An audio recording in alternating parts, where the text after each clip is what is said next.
तो इस वीडियो में मैं अपने एक सब्सक्राइबर का डाउट क्लियर करने वाला हूं। उन्होंने ये पूछा है कि अगर क्रेडिट कार्ड का बिल जो है वो निगेटिव में चला जाता है, जैसे कि मेरे केस में यहाँ पे देख सकते हैं निगेटिव में -795 रुपये 74 पैसे है। तो उनका क्वेश्चन ये है कि अगर हमारे क्रेडिट कार्ड का बिल जो है या अवेलेबल लिमिट कह सकते हैं वो निगेटिव में चला जाता है, तो क्या मुझे उसकी जो पेमेंट है वो अलग से करनी पड़ती है, या फिर जो आउटस्टैंडिंग अमाउंट होता है हमें बस उतने ही पेमेंट करने होते हैं जब बिल जनरेट होता है तब।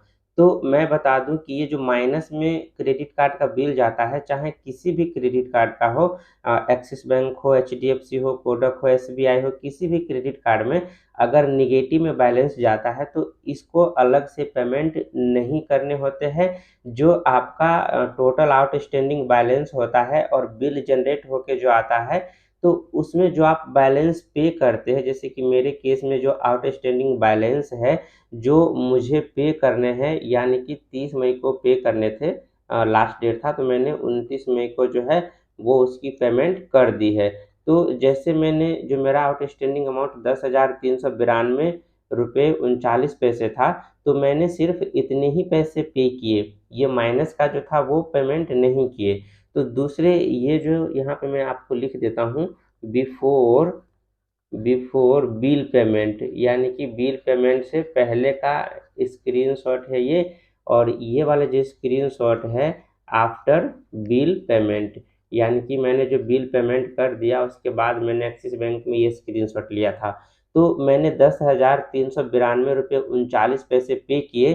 तो यहाँ पे जो अवेलेबल अमाउंट होना चाहिए था वो 10,392 रुपये 39 पैसे होने चाहिए थे। लेकिन आप यहाँ पे देख सकते हैं जो अवेलेबल लिमिट मेरा बचा है वो 9596 रुपये 65 पैसे बचे हैं, और मेरा जो टोटल आउटस्टैंडिंग अमाउंट है वो 0 रुपये हो गए हैं, क्योंकि जो टोटल अमाउंट था 10,392 वो मैंने टोटल पे कर दिए थे। तो ये तो बिल्कुल सही है कि मैंने जितने आउटस्टैंडिंग अमाउंट था उतना मैंने पेमेंट कर दिया, तो मेरा 0 हो गया टोटल, यानी कि अगले महीने मुझे कुछ भी पे करने की ज़रूरत नहीं है। लेकिन मेरा जो अवेलेबल लिमिट था वो 10,392 रुपये, यानी कि जितने आप पेमेंट करते हैं उतने आपका जो अवेलेबल लिमिट है यहाँ पे शो कर दिया जाता है। और अगर पहले से कोई अवेलेबल लिमिट होता है तो उसमें जितने आप पेमेंट करते हैं उतने ऐड कर दिया जाता है। पर मेरे केस में मैंने 10,392 रुपये 39 पैसे पे किए, और यहाँ पे शो हो रहा है 9,596 रुपये 65 पैसे।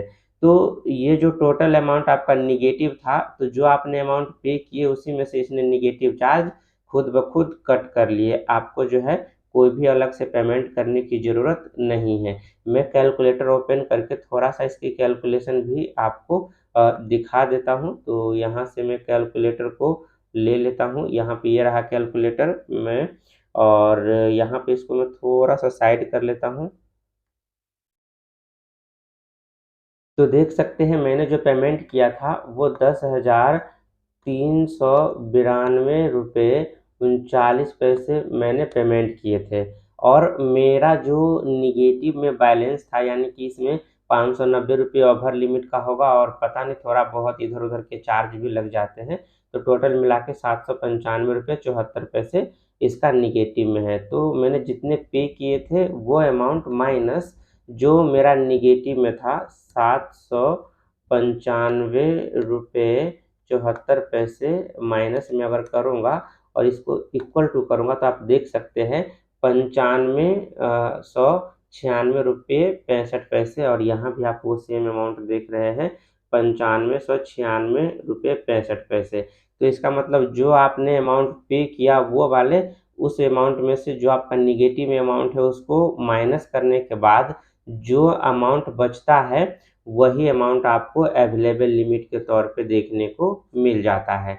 अलग से निगेटिव बैलेंस को पे करने का कोई ज़रिया नहीं होता है, कोई मतलब नहीं होता है। आपका जो नॉर्मल पेमेंट होता है वही पेमेंट करते हैं, और उसमें से अवेलेबल लिमिट में से वो अपना बैलेंस कट कर लेता है। तो ये छोटा-सा डाउट था जो कि हमारे सब्सक्राइबर हमसे काफ़ी टाइम पूछते रहते थे, तो मैंने सोचा कि क्यों ना एक वीडियो के थ्रू ये डाउट क्लियर कर दूँ। यहाँ पे देख सकते हैं मैंने लास्ट पेमेंट जो किया था वो 10,392 रुपये का पेमेंट किया हुआ था।